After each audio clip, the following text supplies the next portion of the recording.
table. However, we unfortunately had a dramatic ending to the end of that flight when we had a failure on its engine to relight that resulted in one of those rapid unscheduled disassemblies. But what was really exciting about both serial numbers 8 and 9 is how quickly we were able to achieve just our primary objectives in those two high-altitude test flights. In addition to getting lots of great data, Starship successfully demonstrated control of the vehicle and subsonic re-entry capability. Ultimately, we performed 9 Starship high-altitude test flights in total, and in May of 2021, SN-15 launched from Starbase, reached an altitude of about 10 kilometers, performed a number of maneuvers, and safely returned to the launch site. This was the first Starship prototype to fly, control its descent, safely land, and to be recovered in one piece. Now, having achieved that success in our suborbital campaign, one of the next big challenges for upper stage reusability is to survive the high heating hypersonic phase of entry.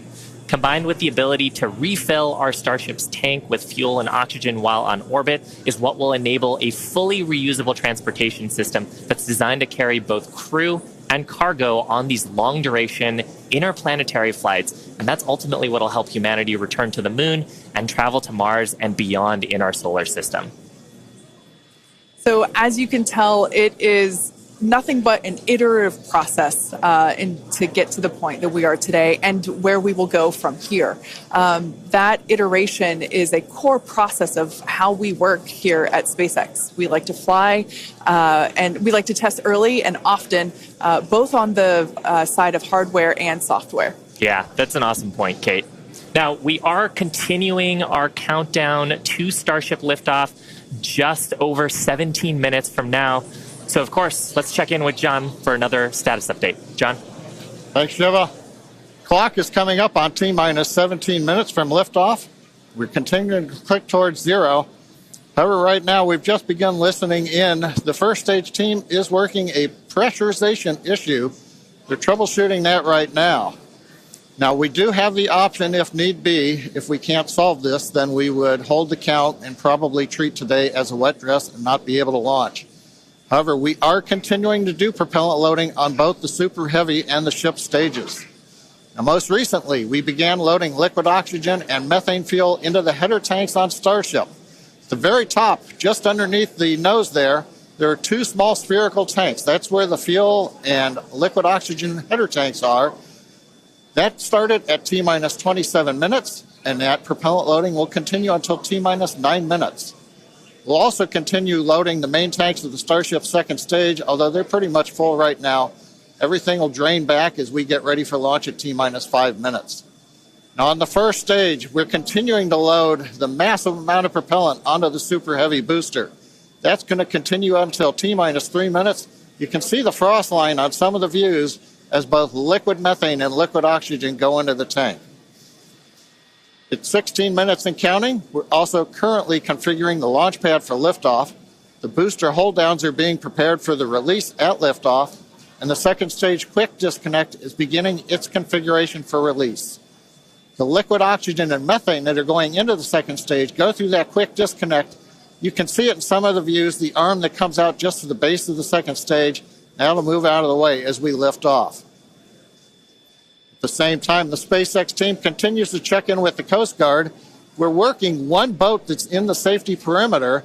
They are working to get that boat out of the way. We cleared several other boats out overnight. We're down to one, and we expect that'll be clear so that we can proceed with launch out over the Gulf of Mexico. But as a reminder, T-minus 15 minutes, 10 seconds and counting. We are working an issue on the first stage, and we'll bring an update as we get more insight into that issue.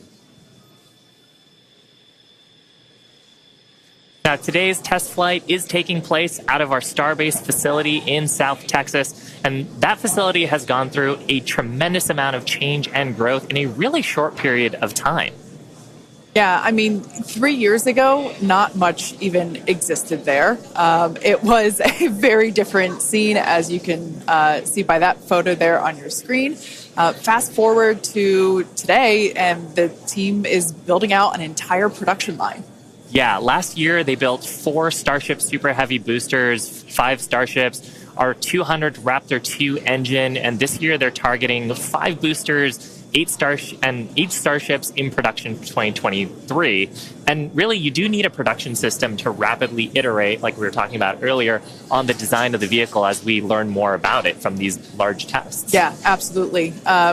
Pulling on my industrial engineering background, system fill is something that is critical to that goal. Being able to produce and launch multiple Starships means that we have to have a system full of those production vehicles, and we iterate on each one. So even the next Starship that will fly in whatever the next test is will be different than the one that you see there on your screen now. Now, the employees who have been at SpaceX a while say that Starbase does remind them of the early Falcon 1 days, except moving a whole lot faster.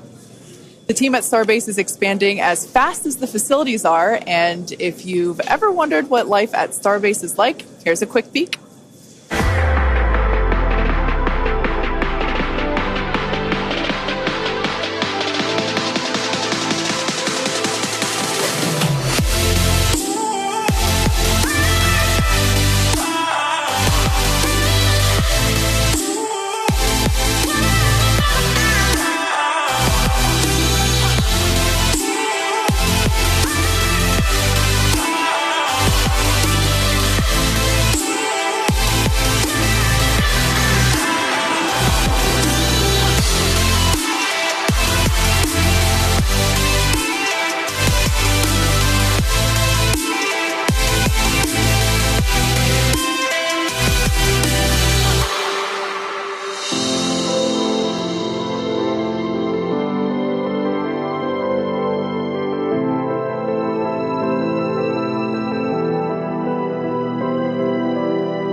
Starbase directly employs more than 1,800 employees and is actually the largest employer in the area. Yeah, and from that video, you can really tell, it's a beautiful location. It's close to the ocean. There's tons of wildlife. And that's because being close to the equator is actually a fantastic way to get to orbit. Yeah, I love that we have so many employee events that allow us to participate with ocean cleanup and other environmental efforts there. We'd also like to thank Cameron County for being so supportive for all of our work in that area. Now, in addition to Starbase, we'll soon be adding another Texas location to the SpaceX family. We're opening a new facility in Bastrop, Texas, just outside of Austin, to support Starlink hardware production. The new facility will be over 500,000 square feet of manufacturing space, and the team has already started hiring. Now, we have all kinds of openings in production and manufacturing for technicians and leadership and manufacturing engineers and all kinds of site support roles. Basically, if you can think of a role, we're probably hiring for it. So if you're interested in helping expand human life to other planets or helping internet access here on Earth, consider becoming part of the SpaceX team at spacex.com/careers. Now, with that, let's check back in with Zach down at Starbase one last time before launch. Howdy, Zach. Hello, Kate and Shiva again. You can really feel the energy here at South Padre Island as more of the SpaceX team have gathered. We're standing just over 5 miles away from the launch mount, and so from here we've got a very nice view. I would basically say these are some of the best front row seats you could get, and might I add, beachside as well. Now, the Starship team has worked incredibly hard to get ready for this test, and we're all clearly excited for T0. And as we get into the final moments, one issue that could hold the countdown or cancel the test altogether is if a boat enters the safety perimeter.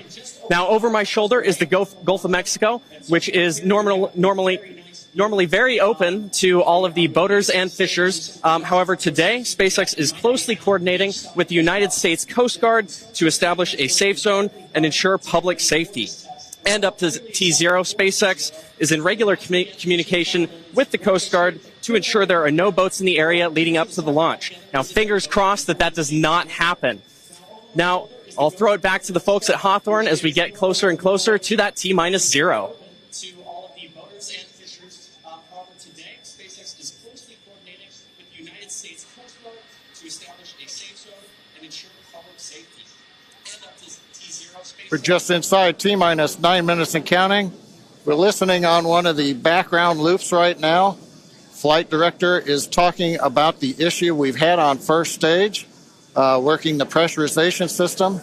Decision right now is that we are going to stop the launch for today. We're going to transition the launch attempt to a wet dress rehearsal. So that means we're going to continue with the countdown sequence of events. We'll continue loading propellant, finishing up here shortly on the second stage. We'll also continue loading propellant onto the first stage, wrapping up at T-minus 3 minutes. We're also going to go through pressurization steps, other steps of the countdown. This will be a full validation for the team, but currently the plan right now is we're waiting for final word, is that I think at T-minus 10 seconds, we will finally stop the clock and then recycle the countdown for today. Now we're inside T-minus 8 minutes and counting. We're continuing to load propellant on both the first and second stage. You can see the Starship second stage with the heat shield tiles there. Carriage arms are open. You can see the condensation around the first stage tank as we load liquid methane, liquid oxygen into the large super heavy first stage. Now that propellant loading is continuing until T-minus 3 minutes. As a reminder, and there's our great view looking up at the Raptor engines, the 33 engines. There's an outer ring of 20 engines, and then there's an inner set of 13. Those are the engines that can gimbal and adjust the course of the Starship vehicle on the way up. And, of course, the first stage as it comes back down towards the water landing in the Gulf of Mexico. Now, when both stages are loaded, you can see the condensation frost on the side of the first stage. We'll have just over 10 million pounds of liquid propellant on board. Inside T-minus 7 minutes, we're continuing to count. Team is preparing for the hold and scrub at T-minus 10 seconds. Now, the good news is everything's been going good. We're just working that one issue. So we are continuing to count. Team will get this as an excellent opportunity to run the end-to-end of the system. Now, in a launch, in the next few minutes, the guidance system would be performing its final alignment. We will be doing that this morning. The automated flight termination system would be armed. We won't need to arm it today as we won't be flying. And we'll do final thrust vector control checkouts, what we call wiggles of the Raptor engines on the first and second stages. Now, normally in a countdown, if we needed to hold, there's a view of the second stage Raptor engines just above the first stage. Now, as I mentioned, in a regular countdown, if we needed to hold, that would come at T-minus 40 seconds. That's the point in the countdown where we can pause to wait for final checkouts or pressurization to complete. Now, earlier this morning, we thought we might have to hold at 40 seconds. Everything's looking good, except for the one pressurization issue that the team is going to have to troubleshoot after this morning. So we won't stop at 40 seconds right now. We'll continue all the way down to 10 seconds, and then we'll go into a recycle.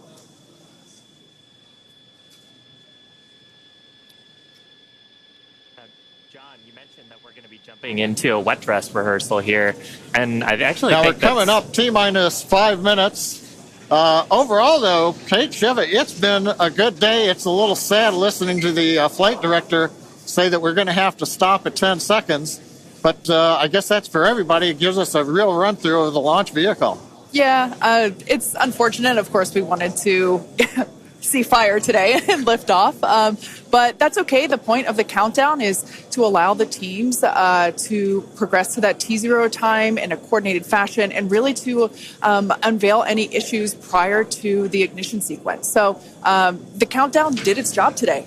It allowed us to identify that press issue and like John mentioned, the teams are going to work through it, and we are going to basically call it off at T-minus 10 seconds. But the integrated launch teams and us, we are going to treat this as if it were still a launch day. We're going to do this, what we now call a wet dress rehearsal. Yeah, and we've mentioned the term a couple of times here. We call it a wet dress rehearsal because we are wetting the propellant tanks. We are loading propellant into the vehicle. We've talked about the frost line a little bit here. That exercises the stage 0 system, the ground system, all of our infrastructure that loads propellants onto the pad. That exercises our procedures for the mission control teams. We're monitoring telemetry on the mission control consoles, looking at the pressures and the rates and the temperatures. And some of those things look a little bit different when you're getting up to the pre-flight pressurization levels and full propellant load. So we're learning things today about the integrated tests that are going to set us up for success in a future attempt later on,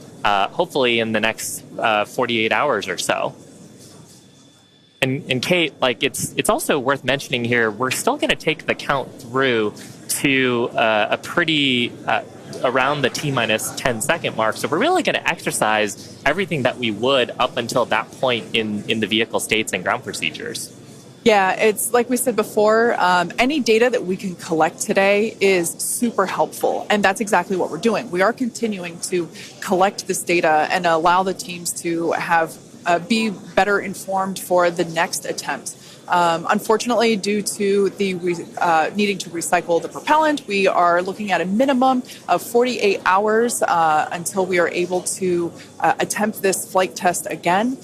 So we're not quite sure what that timing will be at the moment, but we're looking at a minimum of 48 minutes. Or excuse me, of 48 hours at this point in time. But Shiva, exactly as you said, things look a little bit different on launch day. And we allowed the countdown to do its job, to basically get to this point, to allow the teams to work through the issues. And we're going to continue, like we said before, we're going to continue all of this down all the way to T-minus 10 seconds. And that will really allow the teams to pretend like this is launch day and continue and gather that data.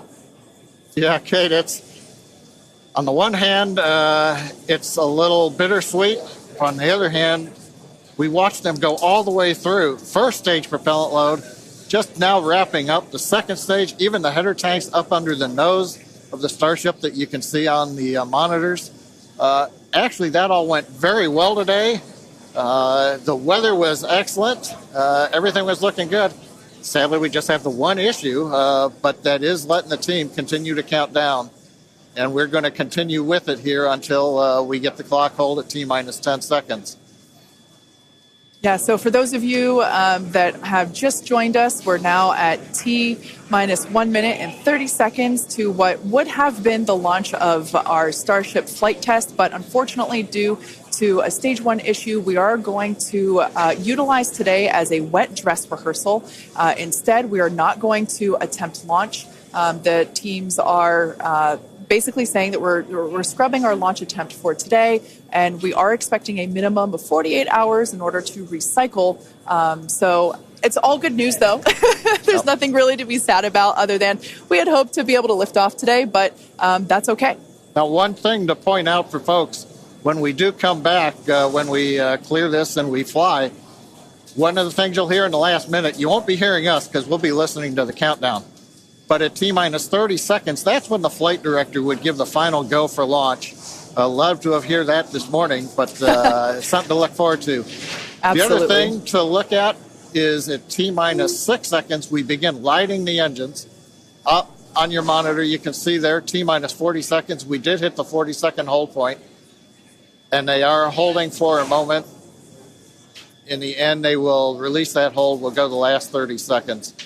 But yes, when we do get to day of launch, the last thing to look at is in the last 6 seconds, light the Raptor engines in succession. So unlike Falcon 9, we're going to have to do that a little longer. We're hearing right now the clock is going to hold here at T-minus 40 seconds. The Super Heavy and Starship are looking good.